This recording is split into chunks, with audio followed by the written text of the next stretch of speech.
Maayong adlaw mga hinigugma. Karong adlaw atong tubagon ang pangutana ni Brother Darwin Gitgano. Atong tanawon ang iyang pangutana mga igsoon. Imong tanan ko nimo, give and take man eh.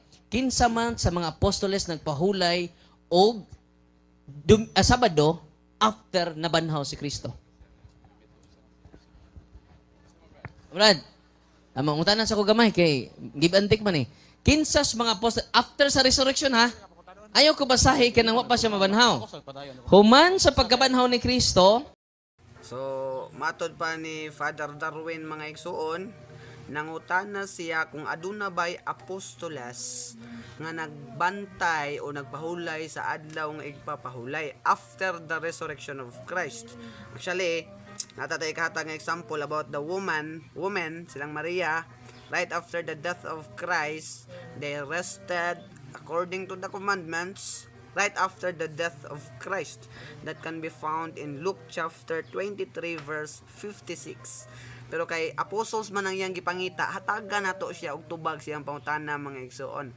I don't know kung wala ba gyud niya mabasa ni nga mga teksto, pero ato ni i-provide mga kaigsuonan just to expose kung unsa jud ang gitudlo sa Biblia may tungod sa adlaw nga ipapahulay. So kung aduna ba mga igsoon, adunay mga apostoles nga nagbantay sa adlaw nga ipapahulay even after the resurrection of Christ. Atong basahon mga igsoon. Lucas kapitulo 13 versikulo 14 ngadto sa 17. Unsa ingon dere?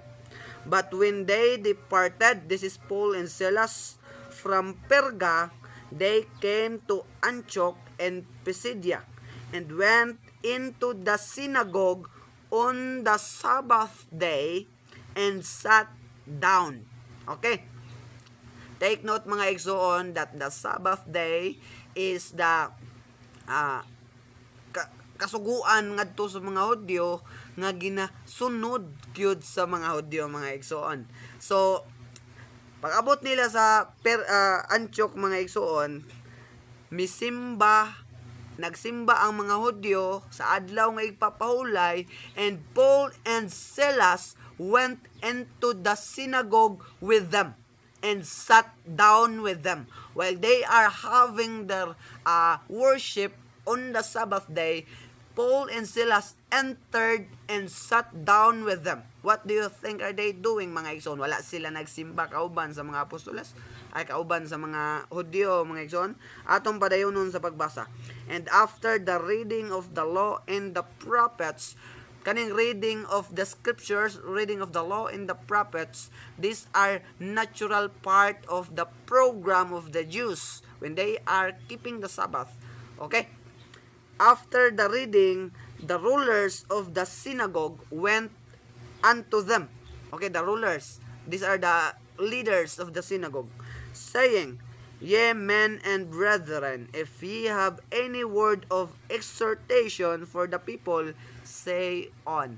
Bisita man silang Pablo o si Silas, giagda sila sa leader sa iglesia nga kung naaba mo'y words of exhortation nga ikas-share sa atong mga kaigsuonan. What do you think are they doing mga igsuon? Nagdula-dula lang sila dito, adlaw nga igpapahulay, nagsimba sila mga igsuon.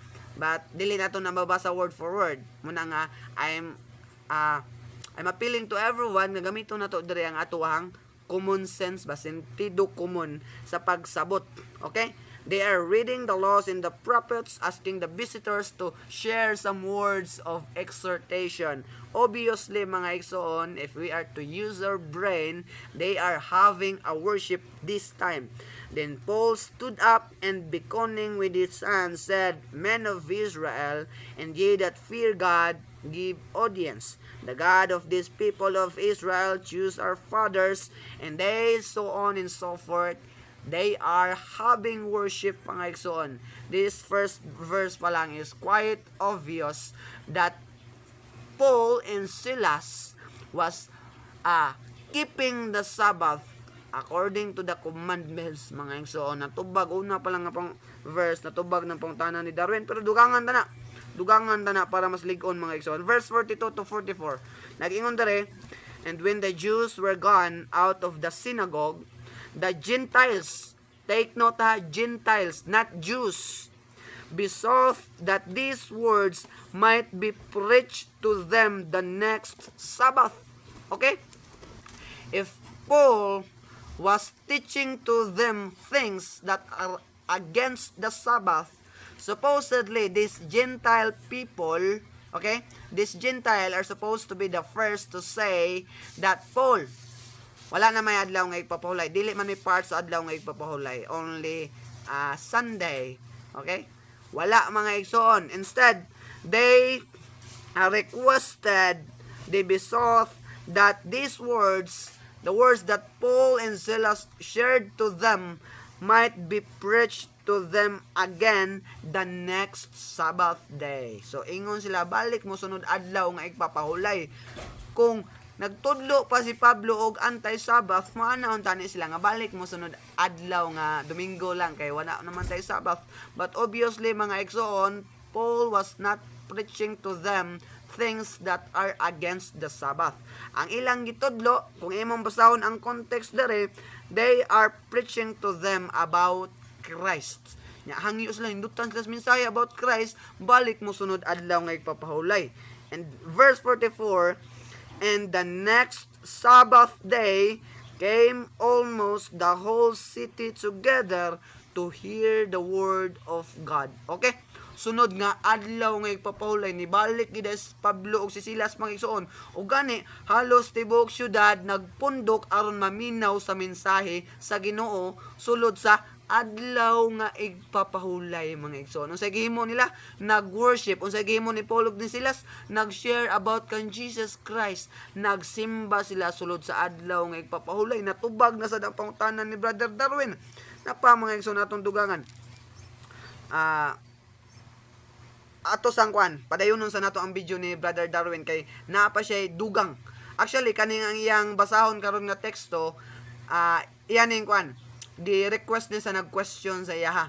Okay? Nangutana actually kaning nga video na nangutana kang Father Darwin about sa Sabbath. Pagkaman nag-provide ni nga tao og teksto. Makita sa buhat 17:2 ngadto sa 3. Atong paminawon og unsay reason ni Brother Darwin sa mao nga teksto mga igsoon. Paminawon nato ang iyang rason. Sige, basahan na to ha. Buhat 17:2. Ato basa. Nagpahulay sila, Brad? 17:2. Okay, 17:2. Bro, nagpahulay sila sa adlawng Sabado? Okay, 17:2. Ito basahon na. Unya, 17 ni. Miagi si Pablo ug si Silas sa Amphipolis ug sa Apollonia. Ug miabot sila sa Thessalonica. Dito may usa ka sinagoga sa mga Hudiyo ug miadto si Pablo. Sumala sa iyang nabatasan sulod sa tulo ka adlaw ng igpapahulay, nakiglantugi siya dito sa mga tao. Uy, wa man mo simba nagsigsupak-supak man dito. Okay, kini jud may simba. Okay. Nisuod lang siya dito kay ayang kinaiya, iya yung koreksyonan ang mga Hudiyo kay kung kauban pa sila, di ni makiglantugi. Nakiglantugi man. Nya, kauban ni sila. Okay, di ni magamit. Andirita. Okay. Bro, wa man ni magpahulay bro, naglantugi man eh. Kana bang og ang si Pablo ni sud og nagampo og nagpahulay. Nakiglantugi. Tanawa ha, balik ko na to ha. Shh, paminaw bro. Sulod sa tulo ka adlaw ingon na batasan ni San Pablo, nakiglantugi siya didto sa mga tao pinasikat. Uy, nagdebate man sila. Wa mo pahuway. Tarunga ko na yung teksto pinangga na. Wa jud mabasa rin nagpahulay si Pablo sa ikapitong adlaw. Ato tiwasog baso ha. Og iyang gipasabot og ipamatud-an ngadto kanila. Yang Mesiyas kinahanglan gayud mag-anto sa baban. Uy, nagwali man nun ni San Pablo. No? Nagwali siya. Nakiglantugi siya sa mga nagpahulag Sabado. E kung kauban pa sila, uy, di sila maglangtugi. Bro, asa may laing teksto nimo bro? Unda pay lain? Di wa ba nimo, bro? Okay, sa pagpadayon mga igsoon, okay, klaro kayo. Ang iyang rason, iyan yung gi-highlight ng term nga reasoned. Paul nakiglantugi ngadto kanila. So kay nakiglantugi man, buot niya pasabot, anti-Sabbath si Paul o si Silas kay nakiglantugi man. Pero kung imong basahon ang konteksto mga igsoon, inani man ni dapat magsabot ang Biblia, dili man ni kay basa kag word ay reason ban.